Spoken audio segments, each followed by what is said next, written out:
আসসালামু আলাইকুম। আমার আজকে এই কোস্পিংয়ের এই অবস্থা, কোস্পিংকে যখন আমি প্রথম দেখি তখন কিন্তু আমি ধারণা করিনি উনি এত অল্প সময়ে এত সুন্দরভাবে এগিয়ে যাবেন।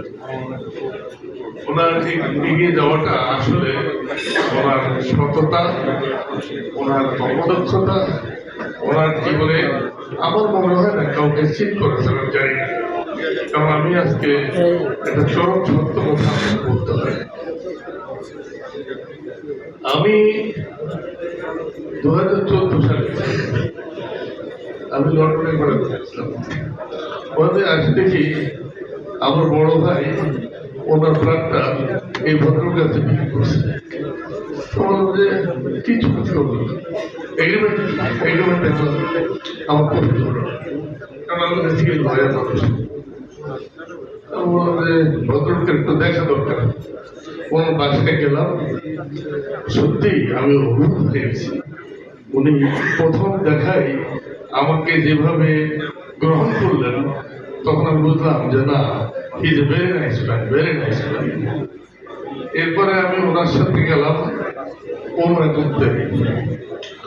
ওমরা করলাম 2019 সম্ভবত।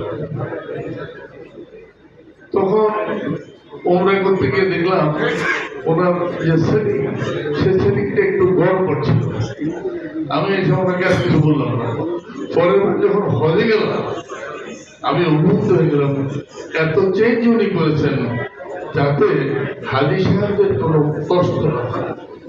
হাজি সাহেবরা বলছিল যে হজ করতে গেলে সত্যি কষ্ট করতে হয়, কষ্ট না করলে আপনি হজ করতে পারবেন না। হজ করাটা বড় কঠিন ব্যাপার, এবং হজের প্রতিটি স্টেপে এই ইচ্ছা করলে যারা হজ ম্যানেজমেন্ট করেন তাদের পক্ষে অনেক কিছু নিয়ন্ত্রণে থাকে না। তবে আমি অবাক হয়ে গেলাম যে তিনি ঠিক হজের পূর্ব মুহূর্তে গিয়া উনি হাজির হয়ে গেলেন। উনি আমাদের সেবা দেওয়ার জন্য উনি নিজে উপস্থিত ছিলেন।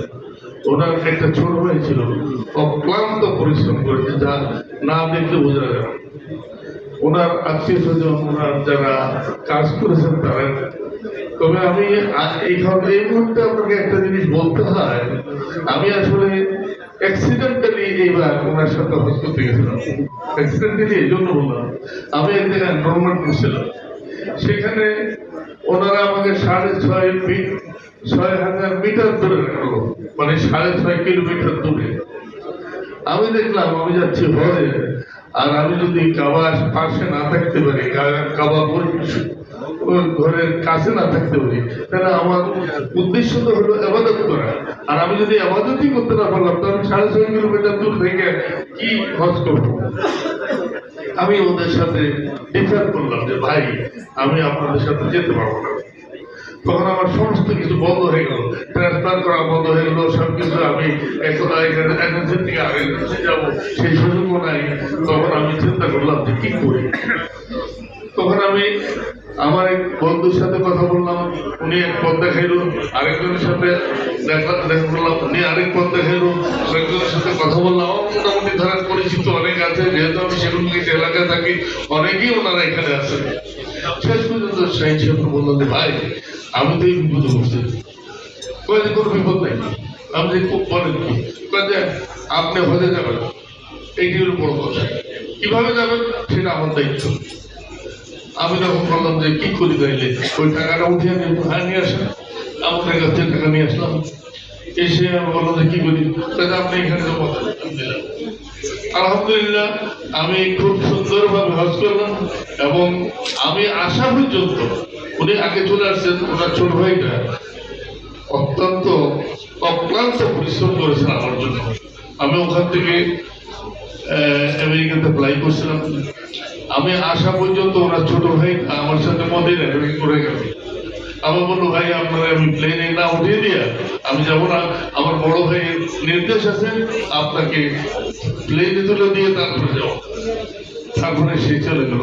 আমার কাছে অবাক লাগলো, উনি একজনের জন্য এই সেবা দিলেন, এবং সবাই জন্য উনি চেষ্টা করছেন সেবা দেওয়ার জন্য।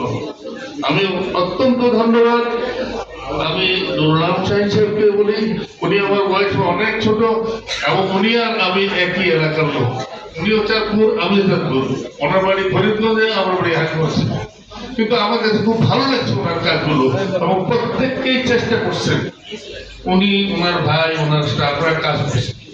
তবে এর ভিতরে দুই চারজনের হয়তো একটু কমিউনিকেশন গ্যাপে একটু এদিক সেদিক হতে পারে।